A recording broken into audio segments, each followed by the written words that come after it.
жаратылып, дамып жатқанында алыстан тауып жеткен көңіл құлағыма келді. Бұл сенің еді анашым, бірақ сен қыстығы бұзақ жыладың. Біз сол күнді ұзақ жүрдік. Содан соң әлде бір жерге барғанымызда ер адамның үні естілді. Сіз ол адаммен ұрсылып қайтадан жыладыңыз анашым. Ол адам сіздің алдыңызға бір бума ақшаны лақтырып, ешкім білмей тұрғанда оның көзін құрт деп пиылды. Сізді дауыстың екпініне шыдамай оқыстан аунап түстім. Бұл менің жарық дүние үшін алғашқы жанталасқан қарсылығым еді. Сен мені аялы алақанымен сипап тыныштандырдың.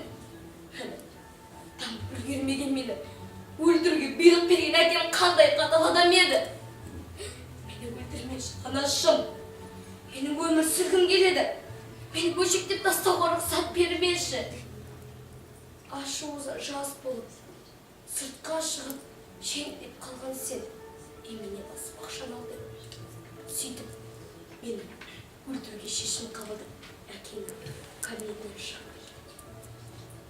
Жүгірген бойы жағымсыз иісін күйген біраз есікті қақтым.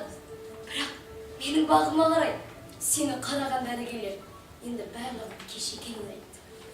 Өйткені мен сол кезде 4 айлық 14 апталық едім анашым. Қолдарым мен аяғымның саусақтары шығып, кәдімгідей кішкентай адам болып қалып едім. Сен мені еркелетпесең де, мен саусағым сорып, еркелеп құлық шығаратынымды да сезбейсің ау. Сені қараған дәрігер менің ұлы екенімді айтты. Бірақ сен қуанбадың. Сонда мен саған бір түйіп өз ренішімді білдірдім. Енді саған мені жарық дүние үшін әкелуден басқа жол жоқ еді. Сен қатты қиналдың. Айналаңнан саған көмек беріп, үміт артатын жандарды іздедің. Бірақ осы сәтте менің туылған әкемнен бастап бәрі сенің теріс айналды. Ата-анам мен туған бауырларың, абыройдың әулетін аяқ асты еттің деп сенімен араласпай қалды. Осындай қиын сәттерде жаныңда тек мен қалдым ғой анашым. Бар ашуымды менен алып, ішіңді арқылақлағанда әлі дамып үлгермеген жүрегім сен менен құтылу үшін не жасамадың десеңші. Тіпті 1-2 күн тамақ ішпей жүрдім. Бірақ қанша әрекеттенгенмен Құдайдан күшті емессің ғой анашым. Біз екеуміз көп алыстық. Сен менен құтылмақ болсаң, мен жарық дүние үшін күрестім. Сөйтіп, өмірдің өзі күрес екенін мен сенің құрсауына жатып сезіндім. Арбасқан күндер жылжып артта қалып, алыс қалада тұратын туысымның үйінде өткізген азапқа толы жарты жыл, жарты болды сырғып өте шықты. Мені де жарық неге әкелер, күнге де жеттің ау әйтеуір. Мейірбикелер мені қолыңа салғанда, мені құшақтап жылап жатыр. Сонда көз жасымның кермек ащы дәмін сезіндім. Әлде қуанғаным бар, әлде мұңайғаным бар. Мені тас қылып, құшақтап ұзақ жаттым. Сонда анам өзімен алып кетеді деп, үміттеніп, сене бастағаным сол еді. Кешіріңіз, мен бұл баладан бас тартамын деп. Анашым, өтінем, тастамашы, бар деген жасайын деп жалынуға әлі тілім шықпап еді. Сен қандай безбүйрек қатал едің, анашым. Ондай әп-әдемі, сүп-сүйкімді баланың қалай тастап кеткен деп, айналана толғанған мейірбике мені келбетке келмесін. Мен секілді маңдайымды сорға алып, тағы 2 сәби бар еді қасында.